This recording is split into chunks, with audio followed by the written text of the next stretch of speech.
So today I'm doing a corn chowder. This isn't even on the list I was going to do, but I'm doing a Super Bowl party Sunday. And I think this would be a good soup that I could have on the side. Um,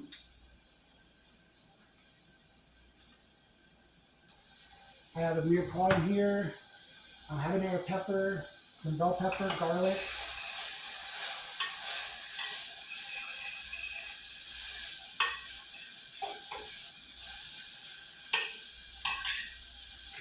I was talking to someone, and they were going to give me a bunch of magazines, cookbooks and things.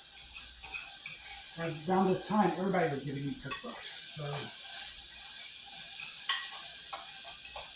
I came in one day to the kitchen. It was a different kitchen, same chef, and she had asked me, what would you do if you came in one day and you needed to make something and all we had was cream of corn, kernel corn, corn that you needed to shuck, and potatoes. And I said, I didn't even think about corn chowder. That wasn't the first thing to me. But you can do anything with corn and potatoes.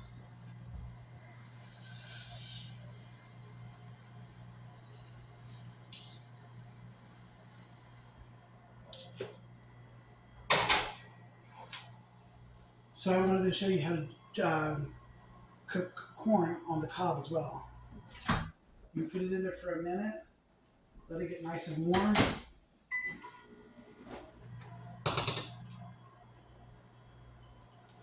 So I named a soup that has corn and potatoes in it, but it wasn't corn chowder. And the guy behind her looks at me and goes, corn chowder. But I hadn't even thought of that. And I went to tell this guy that was giving me all these cookbooks, what would you do if you had corn and potatoes?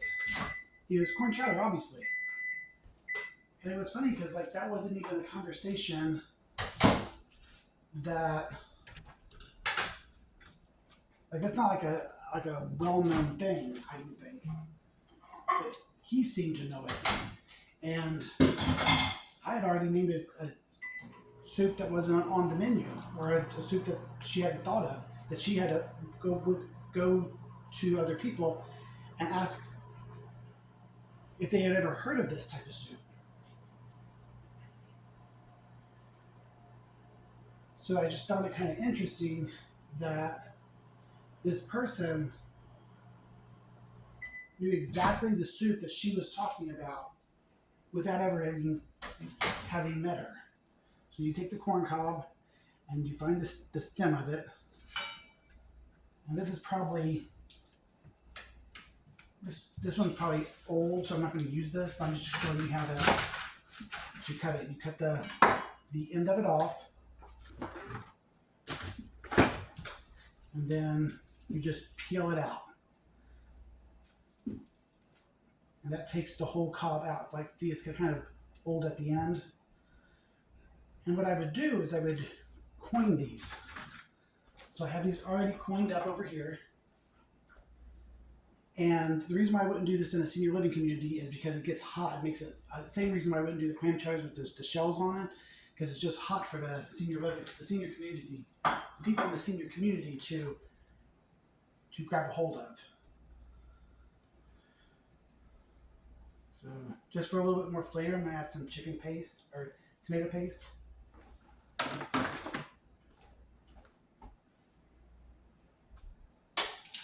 Add some corn to it. Some potatoes. So it's interesting that people can hear a little bit of a conversation and think they know the answer when the test question was for me. and I wound up passing it anyways, because then I was able to move on to another kitchen. Had I not got that question right in her mind, I would never have been able to move on. So these questions come up to me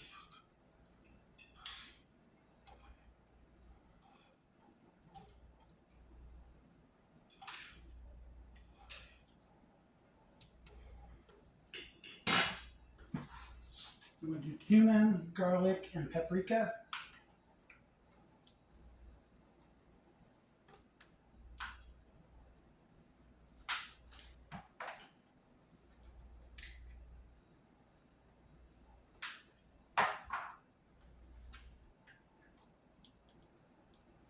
I mean, we never had cream corn in the kitchens that I worked at.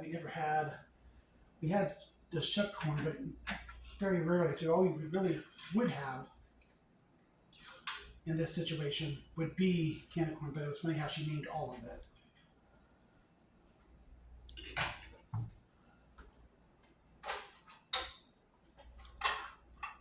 And that's basically it.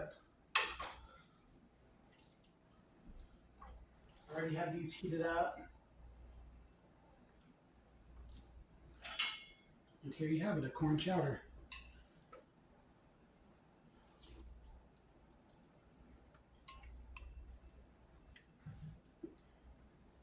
So aside from not putting the corn in like this, or just have like regular corn, I probably wouldn't add the heat with the habanero, but there's just a lot of sweetness in with the corn, so it kind of balances it out. I would do just like potatoes and just regular corn for a senior living community. It's what's traditionally found in most diners and like a Panera bread or whatever. When you go to when you look for a corn chowder, that's typically what you would see. So it wouldn't be too far from what they're expecting. But other than that, that's a corn chowder.